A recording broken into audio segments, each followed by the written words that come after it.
WE013 English 1 Week 13.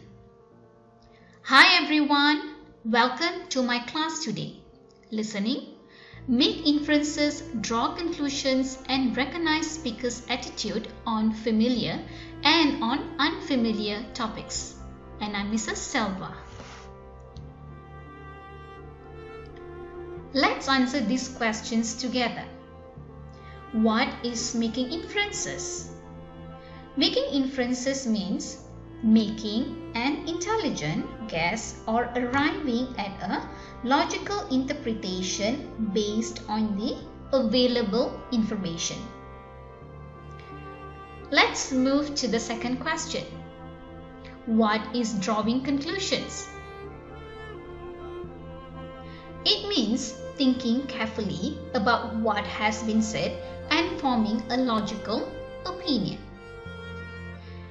And the last question, what is recognizing speaker's attitude on familiar and on unfamiliar topics? Here, you need to be able to interpret other features of spoken discourse such as tone, rate of speech, volume and quality of voice. It is also important to pay attention to a speaker's choice of words. Taking note of all this will help you identify a speaker's feelings, intention, attitude towards something, role and relationship to the listener.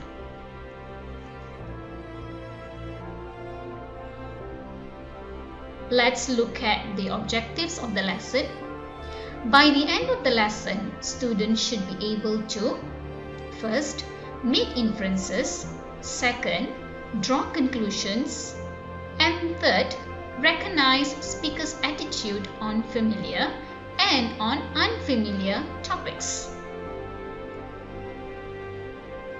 Now the first one, make inferences.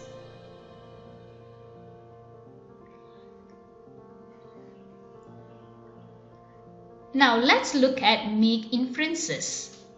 It means determine the speaker's intent about something that is not stated explicitly in the text.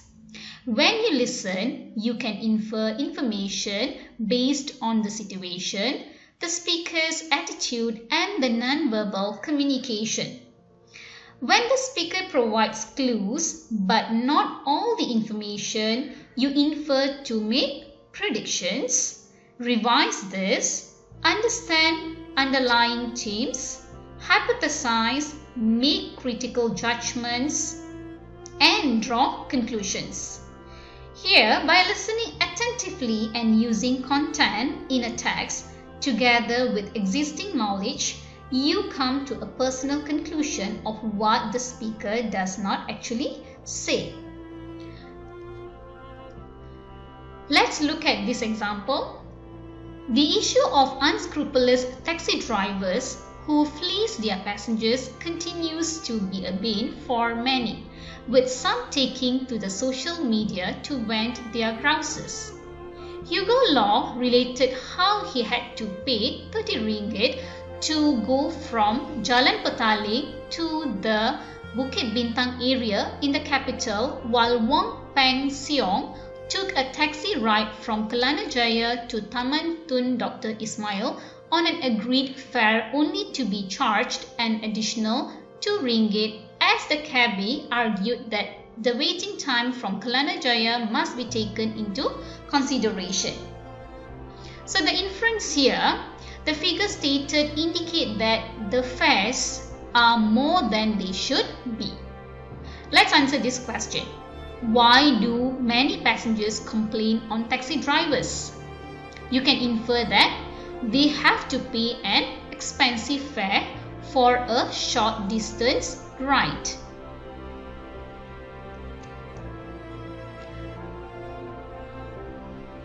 Now let's look at draw conclusions. After listening to the text, you may synthesize the information and form an opinion or draw a conclusion. Conclusions are drawn through logical reasoning based on available facts and evidence. Let's look at this example. I wasn't nervous, I was very emotional, Behan said. I didn't know what to think because I have been through so much and my family have been through so much, and to actually walk out on that stage, to actually be able to walk, is something I never thought would happen. The conclusion is, it can be drawn directly based on the facts stated in the text. Let's look at this question. Why was Behan so emotional? Because he and his family have been through so much.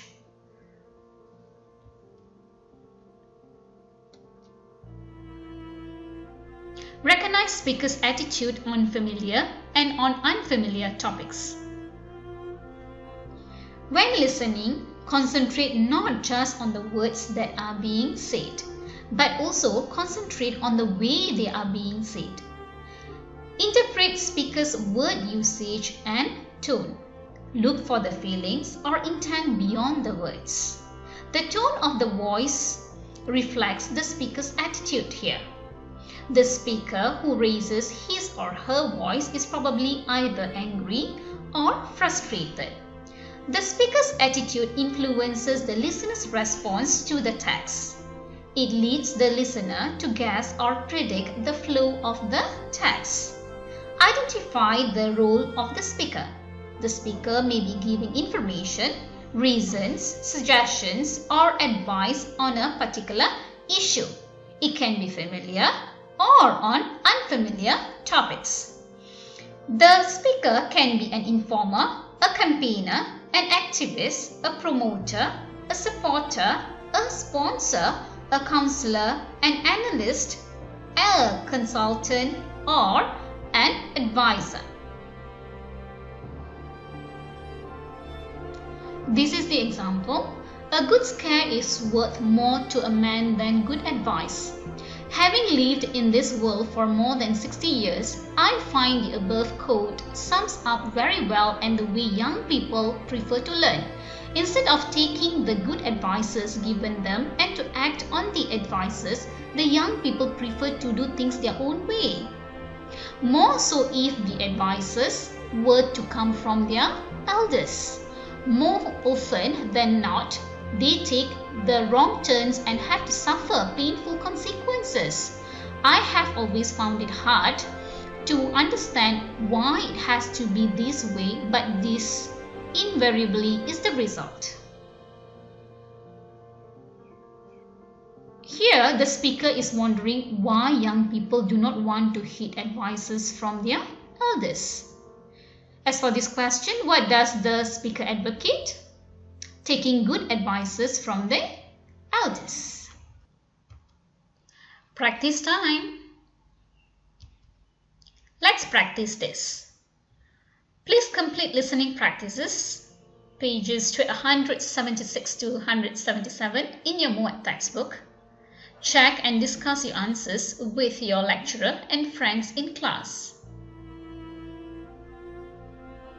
So I believe that by now, you're able to make inferences, draw conclusions, and recognize speaker's attitude on familiar and on unfamiliar topics. Thanks everyone. See you again.